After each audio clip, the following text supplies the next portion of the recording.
And we're back with Orc Tough matchups. Let's talk Space Marine Vanguard Detachment. Let's go. Let's go. Let's start off with the army-wide army rule for the gits. At greater than 12 inches, they gain -1 to hit and gain benefit of cover. Of course, that only applies to range models. Why that does matter is because we like to use flash gits a lot right now in the meta with orcs specifically. A lot of people like rot tanks, even death copters come into play. Now you have to take these things into consideration. And it applies to all their units in their whole army, including their vehicles. Enhancements? First one, unit gains infiltrate ability. And only an infantry character can hold this enhancement, but it doesn't matter because your best options are infantry. Yeah, what are some units we might want to look out for this, huh? Mainly aggressor blobs and Terminator blobs. And Terminator, I think that matters for a lot of orc players because we know that we have an issue with AP sometimes, right? And if they can end up infiltrating one of these annoying, very durable or pressure units into an orc flank that's not prepared for them, that could put orcs on the back foot. So pay attention to that enhancement. Next is Bear Gain Stealth / Lone Operative. That was our. No, I wouldn't take that one. Yeah, I don't think worried about that. I don't think they're worried about. They already have characters that do that. What, like the lieutenant, I believe, the football lieutenant. Yeah, so you don't really even need to do that. We don't worry about that too much as orcs. You know, I don't think that's going to be the issue with this detachment. The third one, move up to 6 inches in the shooting phase, and this is with a Phobos unit only. So it's after shooting, and they can't be in engagement range when they do it, and they give up their ability to charge as well. Okay, and they can't do it twice, right? Like I don't believe the eliminators can't allow them to do it, and then they also do it again. Nope. So you're not going to compound that. So they're not double moving on you guys. Don't let players do that to you. You know, if you're more casual learning the game. In general, do you see this as going to be useful? I don't see this being the most useful one. You already can do it with every one with the strats, which we'll go over in a bit, which is going to be a problem for us guys. Pay attention. Vanguard Detachment poses issues for a lot of shooting armies, obviously, because they have a lot of defensive abilities for that. But at top tables, they can actually perform an issue for us as well as orcs. So let's pay attention to this as we get into the strats, right? And then last but certainly not least, increase the cost of a street CP strat by 1. I believe what that's tactical. There was limited to. Yes, it's only for a battle tactic now. And this only applies to a Phobos model. Okay. So yeah, really, I'd only be concerned with the Blades Driven Deep, which is the infiltratability one. These enhancements are fairly expensive, so you're not going to see multiple of these most of the times. It's really that infiltratability enhancement that's really going to play key here with this stratagem or with this detachment. Yeah, for sure. I mean, we for our mob, we have mob rule, no one uses for battle tactic, and then we have Here We Go as our battle tactic. Most people aren't even optimizing using Here We Go and stuff like that, to be honest. But no, I mean, we already know they're gonna have assassins anyways, right? So that's one thing we already know. They're gonna be using it for that more than anything else. But what really matters are their strats. These are really going to be important, guys. Let's pay attention to the strats and start putting them together and how this is going to affect orcs. So one, obviously, Armor of Contempt. We just talked about how they're going to gain infiltration most likely on a Terminator unit, maybe on a Centurion unit, maybe on a 20-man unit of Black Templar Crusaders running up. Like, there's a bunch of different stuff that's going to pressure you. And if you're not prepared for that, they get in on you, then they Armor of Contempt into a unit that you don't want them to. That can be a problem, right? Because typically we know where we want to put our scalpel units and such. These guys allow them to pick our weak flank with their best armor saves. So Armor of Contempt is going to be an issue because of the other rules compounding on this. Then again, the second strat. Right, there's 1 CP. The objective becomes sticky, so they can leave the objective after controlling it and keep pushing forward. Oh. And then the second part of this stratagem is each time an opponent moves, advances, or falls back onto it on a 2-up, they suffer D3 mortal wounds. Yeah, I mean, late game, if someone has stuff left and they're trying to whittle you down, yeah, that can be a factor too. So it's in the back of our head, let's pay attention to that. A lot of people kind of overlook that, but considering you start taking away a Space Marine's scoring resources and such, they can pull the ones from the back of the board that are holding their home field, use this street CP, move up the table, end up fighting in the middle of the table as well. So it's not necessarily just to use mortal wounds. People might use this late game to maintain control as they fight for the rest of the table. And the next strat is 2 CP. An infantry unit in the fight phase gains precision. That actually kind of does matter for orcs because we do have some very soft units that actually matter a lot to us when we're walking around. Let's say you have a pain boss, right? A pain boss can be taken down by a unit that wants to precision him. A pain boy, same thing. He only has 3 wounds. A pain boy has straight up only 3 wounds, guys. Someone can straight up decide they want to kill him. A knob with wall banner on that turn that his 5 OC pops off. Someone might try to kill him as well. A big mech with the KFF. Let's say you like to run mobs of boys and you don't want to have you want to have the 4-up invuln and he can pop it multiple times. They might go, oh, he can use that twice. I'm gonna kill him now so he doesn't use that invuln. So to other armies, they go, oh, this is the crappy strat. But to orcs, that matters. If somehow they can actually dissect the war boss out of a knob unit because they have just enough fighting for that, they can make that knob unit now totally incompetent to some extent. So pay attention to that on what units you're throwing where. Other armies won't take this serious. A good Space Marine player will understand that orc characters are kind of weak sometimes. And we run pretty heavy on characters, right? So pay attention to that too, guys. The next one is 1 CP. Improve ballistic skill and AP by 1 when targeting in a unit greater than 12 or greater than 12, sorry. Induce battle shock if a model dies. That one's strong. I think you're going to see this one a lot, specifically with the Centurions. I mean, it works for the Inceptors too. I mean, Inceptors too. We already know. Normally, Bolter Inceptors are trash because they don't have enough AP. Right. You know, and you're going to have these guys with so much sustained hits, getting more AP, hitting on 2s now. My goodness. Because people are bringing bricks of Inceptors for output now. Before it used to be they just wanted to hurt you. In this detachment, the Inceptors actually want to drop and do damage on you. And for orcs, that can really matter to us a lot. So this is really going to... And then Battle Shock. We don't want to be Battle Shock. We don't have the best leadership across the table. Number 1 CP, normal move, full bore scout up to D6 for normal infantry after declaring a charge on that unit. So this is very, very good. This one's going to matter so much to you guys as an orc player. It's something you really need to understand. What's going to happen here is that with a Phobos/Scout unit, the Space Marine player knows exactly what's happening. Let's say you move within 6 and you're going to declare a charge on these guys and they can move automatically 6. Now, they're going to move 6 and be, let's say, a 12-inch charge. You still have to attempt that charge on them because they're still within charge range. That's clear. Let's change it to, okay, what if it's you moved within 7 and then that Scout Marine moves 6 inches back? Well, I'll just reallocate because now 13, I can reallocate a charge.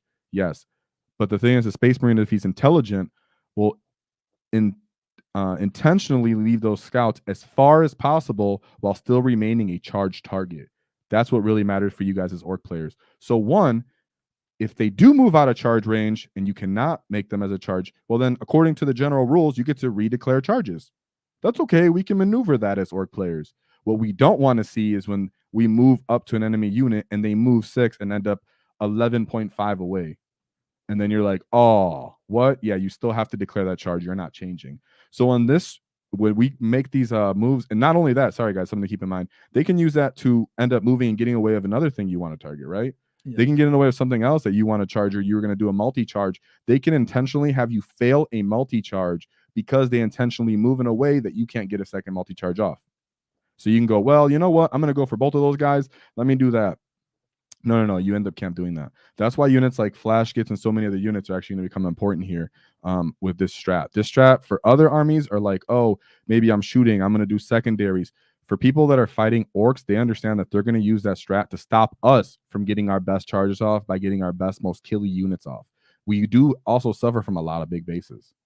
So in this regard, guys, something that's going to be important is for us to immediately try to kill the Scouts/Phobos units right off the bat, in my opinion, because you don't want this going on all game where they're constantly just automatically moving 6 inches and really messing with us as orc players. With the fact that how you have to base-to-base contact with people now with the new combat rules, you can easily be mitigated by this kind of strat. This is the biggest strat for them as players as a whole, on top of obviously Overwatch and redeploying, which will be the next strat we're going into.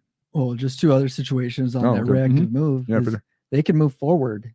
Yeah. And, force you to tag the scout unit instead of the, let's say, aggressors or Centurion Devastators that you really wanted to get into combat with. They can close up that lane so less Squighog boys can actually get into base contact too. Even if they can't stop you from directly making the charge anymore, they can just stuff up the charge and just make it so less guys get into a fight. Exactly. And a very niche situation where we saw John Lennon attempted to do is if you're playing right with the terrain, you can actually move behind a wall outside of those 1 inches and force whatever Yep. unit to go all the way around, especially if you're talking about a home objective. Yep. So this matters a lot, guys. You're gonna have to pay attention to this across the games as orc players, is really be on your P's and Q's with your movement, because you might think they're just gonna run away. A smart player is gonna use that to bottleneck you and actually stuff you up.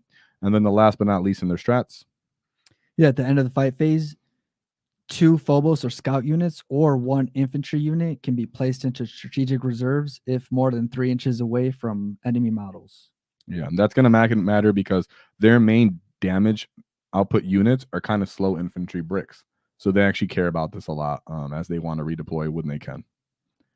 Or keep resources alive for their scoring, because, guys, remember, Space Marines still want to score. So we're going to try to go into killing that. Now, let's actually look at a couple of these units that we know are going to be important for us and important for them. So right off the bat, Eradicators actually become important in the system in this matchup. Sometimes they don't have long range gun lines as much. People like to just pay for those cheap Eradicators to get off and pop transports a lot of the time.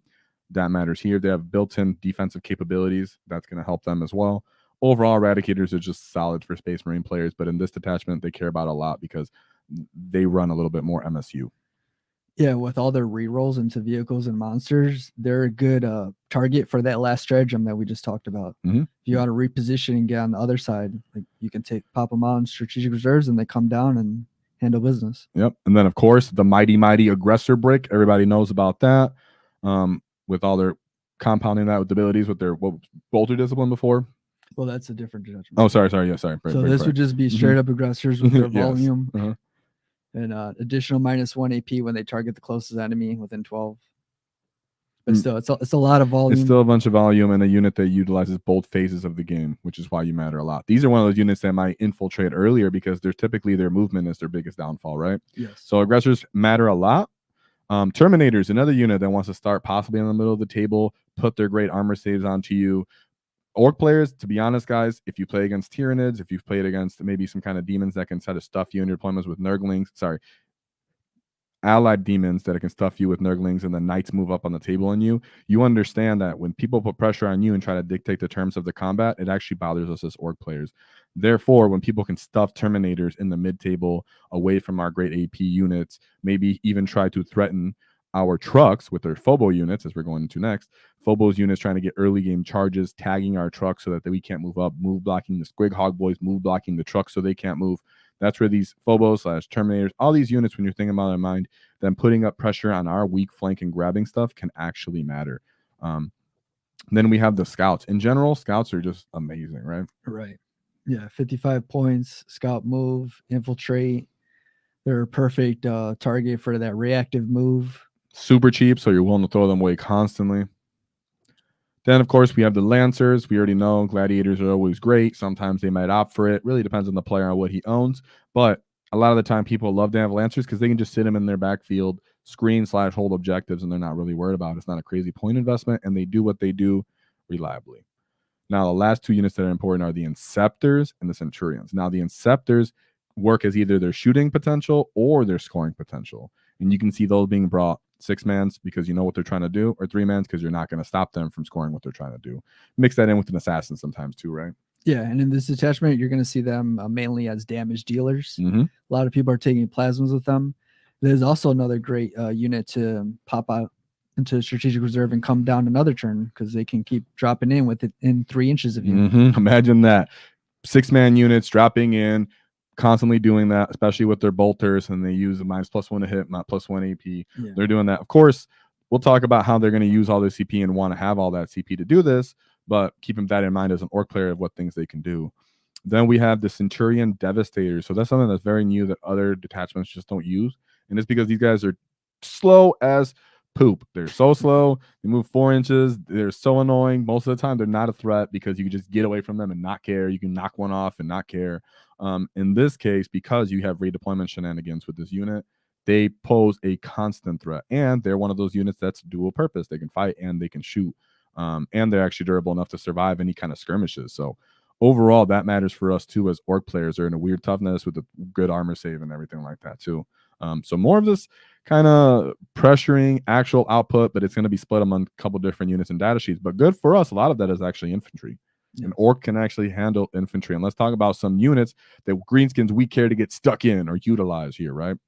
Now, right off the bat, commandos. We know that commandos are one of our only capabilities of counteracting these infiltrating, these scouting type of units. The fact that they ignore Overwatch is amazing when you're deciding I can go tag aggressors and they don't have the ability to fall back and charge. You scouts, you can start throwing a bomb squig into stuff that's near you that's not a scout, but you remember you still obviously have the bomb squig for the mortal wounds. Or if the enemy decides they just want to move away from you because they don't want to give away any of their small infantry units, you can use them to just straight up do secondaries, bait the enemy out, stuff like that. So commandos are actually making their way to become more prevalent. And I think it's because more and more as codexes come out, more and more of these infiltration redeployment shenanigans are going to come into play. And orcs don't want you to dictate everything to them on the battlefield. You can't just stuff us in our backfield, and we like that. We really don't. So we have to get out. And another way to get out is Grotz and Wartsneg, Zagrot Wartsnega. Right? Let's get some runt herders in the chat here. Yeah, let's get some runt herders in the chat. Let's get some grots in the chat too, emojis. So right here, what we got is the scouting grots, the super runts. In this case, they're actually good at skirmishing, right? That sounds like you wouldn't want to skirmish, but these guys can actually skirmish toe to toe with the scouts, and that's mostly because of Zadrot himself. Considering that, mind you, how it's worded when he's attached to that grot unit is +1 to hit and +1 to wound. That counts for him too, and he's already at base strength 7. Okay, so he's going to come in hitting on 2s, wounding on 2s, crumping the heck out of some scout infantry with the little grouts moving in as well. They have great OC if they start touching stuff. They have small enough bases that they can fit where the enemy doesn't want them, but yet small enough bases where they can hinder them as well. We're going to just constantly dribble them the way that they want to dribble us, which is really interesting. And the grouts matter for that. Nobody wants to put anything into them. And if they're -1 to wound, even a scout unit can't really mess with them. You know, it's gonna they're gonna sit there. And there is that one runt herder in that unit too, right? That one orc boy crumping a little harder. And what I like about these first 2 units too is you can bait that reactive move early in the game, where it won't be as impactful later because they're using it early on. They're diminishing their CP count. Yeah. And sure, you want to move away? Cool, that's fine. Now you gave me board control. Now I control this side of the board. Yeah. So even possibly having both of these units could be interesting. A lot of points when you put both, but one or the other seems to be a great way to go. When it matters, they'll move up into the middle with the Zod. When it doesn't, they can go on the other side of the table. But overall, great job there. Now, War Bikers, I think they're good for secondary charge threats, the tag units that typically would want to feint. So someone might be waiting on your actual threatening unit to go for a charge. And such like that. The War Bikers being slightly further back can go, hey, I'm actually going to go try to attempt my charges on you or your reactive units and try to get them to go first. That way I can react to my actual good unit and actually charge something else in case you pull back and make it 11-inch charge or whatever. War Bikers are actually small enough, wide enough, and actually survive enough to where they can move up fast enough into those lanes and kind of make up for that when your threatening units are moving up. Some people will say use Storm Boys for that. I don't really like to throw away my Storm Boys, even if for charges, and they die too easy on clapbacks where they won't even keep people in combat. So Warbiker can actually work in that way where they move up alongside, maybe a little further back, but they go, hey, I'm going to charge you instead. And if I tag you, you're not going to just punch me off you. You're not going to just get me off you. I'm going to stay here stuck with you, which means you're not going to use your movement shenanigans. Yeah. So in that way, a Warbiker unit becomes, hey, I'm going to throw away a throwaway for you. Haha, are you going to reactive move? What's up? What's up? And then you move something else to move, right? So that's why Warbikers become, hey, I'm moving along up with my actual threatening units with them, making it a thin file lane. Just put the knob in front for his power claw and just try to get people to go there. Then you have the Rucka Truck Squig Buggy. What's up with that, David? Yeah, there's a source of indirect fire, which was going to be key to clear those scouts early on. Mm-hmm. Even if you don't straight out kill the unit, the fact that you're weakening it diminishes its potential to move block, to actually hold objectives, where your other units like commandos or the grots can come up and clear the rest of it. The fact that they ignore cover as well means they're ignoring the army-wide capability. So who cares? They get +1 to hit. So who cares? They're going to hit on 5s. But they have a good enough strength. They still have built-in -1 AP. That means the scouts are going to be taking 5-up armor saves. There's a chance you can pull down most of the squad unit, the whole scout unit. You can stay hidden and still hold your own objective, considering you're going to have to be a bit more of a shenanigan-y kind of player in this game. You're not going to be able to just stage everywhere. Knowing that the Space Marine player can actually movement shenanigan, you're really going to have to come with like a wall of orcs in a certain way. That way you can double down on all your charging potential. That's why a Rucka Truck Squig Buggy might become interesting for holding the back, not getting directly killed by an Inceptor unit reliably, stuff like that, right? Someone has to actually declare something powerful to try to kill them in shooting. You can't just bring up a garbage Inceptor unit and just kill 5 grots or 10 grots, you know? Exactly. So then we have the knobs. The knobs being the scalpel unit is still very important, because if these Centurions, if these Terminators feel they have free range on your table because they know they have good AP, armor of contempt, and you lack AP, you know, you lack the volume, lack the strength, they're just going to bully you with that great armor save, because they're actually looking to do that with that brick of killing potential that they're bringing to the unit, onto the army.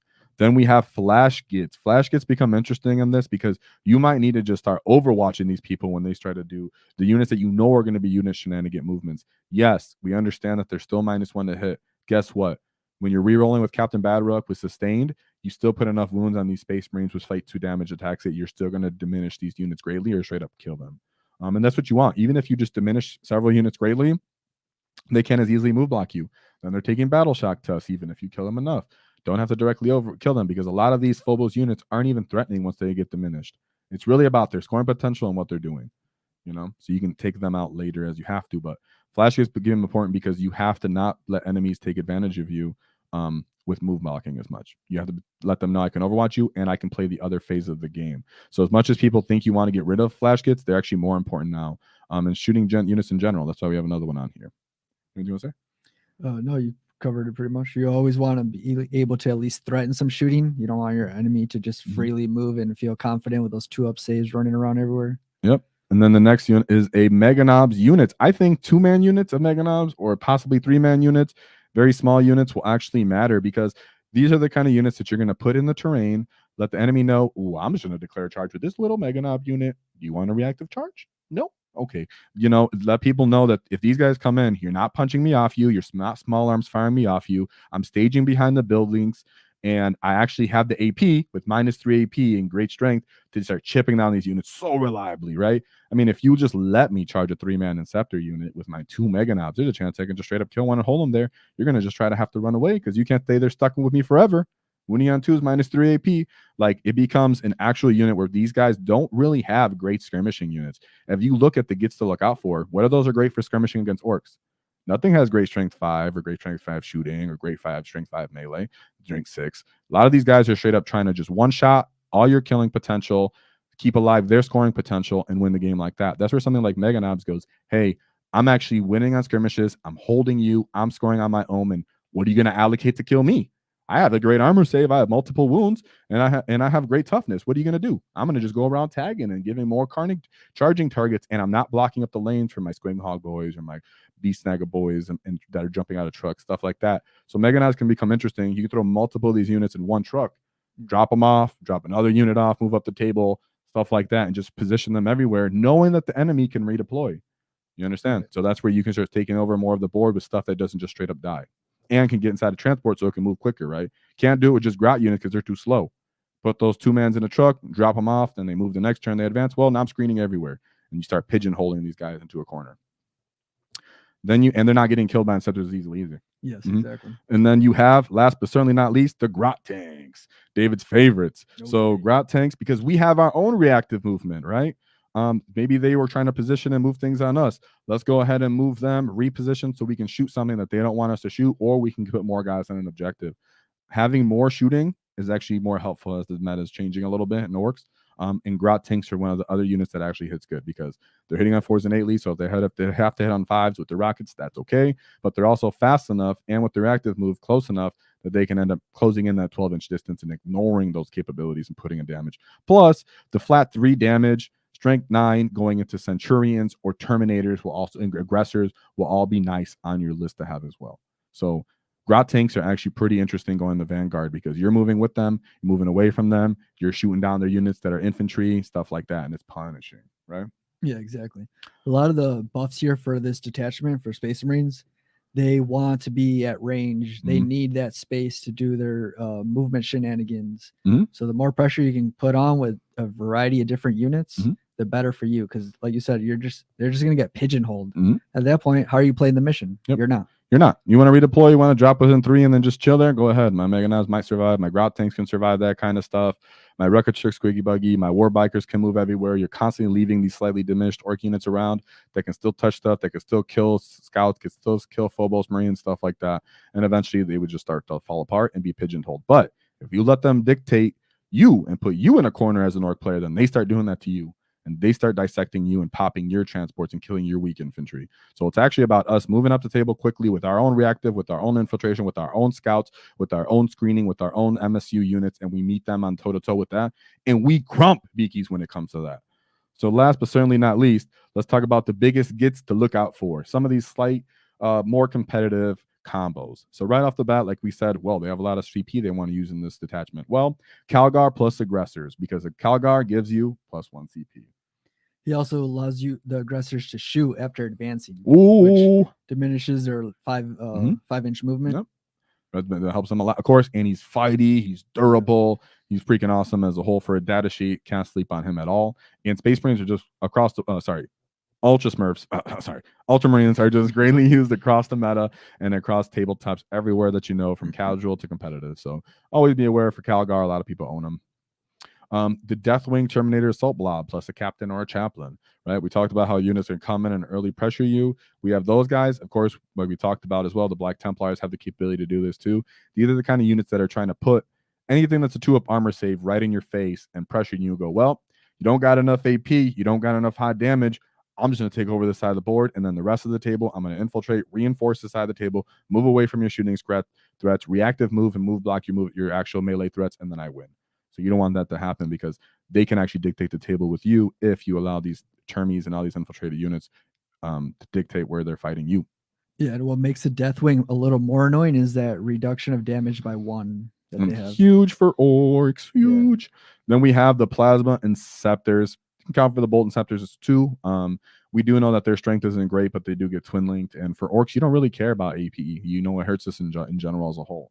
That's why Mega Knobs become kind of interesting. You drop Mega Knobs, put them in a terrain piece. Okay, Inceptor, shoot me now, I guess. You know, like you're not that mad about it anymore, right? But they're still very important, because either you want to be able to kill them so they can't score with them, or you want to tag the big brick anyways, because you don't want it killing you outright just fully throughout the game. And then Centuriers, Devastators, they're the biggest damage output potential, and they're multi-phase unit. Yes, they got the Centurion Fist on top of the twin-linked las cannon shot, and they have the missile launcher at strength 9, -2 D3 damage. Yep. So, and they're super durable for what they are. I mean, for infantry, they're very durable for infantry. And they innately reroll hit rolls of 1. Small enough profile that when they deploy, they can end up where you really don't want them to be in your backlines. Right. And if you're an objective, they get full rerolls for hits. Excellent for them. Excellent for them. So a good standalone unit doesn't need extra support. They can bounce. They can actually bounce from them. Some of our skirmish units can actually bounce off them if they really wanted to. So that's something else to really pay attention to. So with that being said, as we close this up, is Vanguard a very competitive matchup for the Orks? It can be. Do I think it is just like the Tyranids one? Not necessarily yet. It really comes down to how skilled people are going to end up being with these lists and these detachments. If it's a newer player, you can end up just kind of running them over. They don't really know how to reactive move good enough against you. They're just trying to put damage into you like any other Space Marine detachment. But if you get in a long, slow process against this army, if you let them pressure you early and have all these small units that are redeploying, moving again, all of a sudden you're going to lose that on primary, because they're going to fall on the OC for you. They're going to beat you on OC. They're going to kill your skirmishing units as they see fit and run away from your damage threats and move block them. So yes, it's actually competitive in a different way that we would imagine typically as Orc players. This is one of those slow burn lists that if we get in the slow burn fight with them, we can end up losing to them. Yeah, you hit it right. The nail on the head. This is a high skill army to play. You can't just reactive move and expect it to have a huge impact of the game. You have to actually have a plan for it. And it's just really easy to back yourself up into the corner if you're not thinking ahead of time for the Space Marine player. Yep, for sure. And so with that being said, should we move on to some chats real quick before we close this out? See what you guys got to say. Whoa! Channel Pony with the nice early stream. Yeah, early stream. And after this, we're actually going to do a hobby stream, guys. Yeah, so stay tuned. Probably about like 30 minutes after this, something like that. So we'll put that out as well. And we have a bunch of pictures and stuff we're going to go over, because we haven't done a hobby stream in a while. Whoa, with the Storm Boys. That's what we like to see, all them Storm Boys in chat. That's what I'm talking about. Show them Storm Boys. Yeah, we're in Midwest Central Standard Time in America. Time to build my squiggles. Whoa! let's go. Big WAAAGH from Sweden. Let's go. Bjorn. David, give him one. Whoa, Bjorn. Big Mech. Got here in time. Big Mech in the house. We talking fast mechs. We're talking about Vanguard mechs. It's funny you mentioned Inceptors. My last game, a single Inceptor with Bolter single-handedly blew up my squig buggy due to insane lucky sustained rolls. And that can definitely happen. Does it reliably happen? No. But you rolled horribly and he rolled excellently. So sorry to hear that. But yeah, dude, they can go that way because they're crazy. Doubles and same sixes go that way. Twin Link goes that way. I am 100% in love with 2-mans after today. So much value. Ooh, that's great to hear.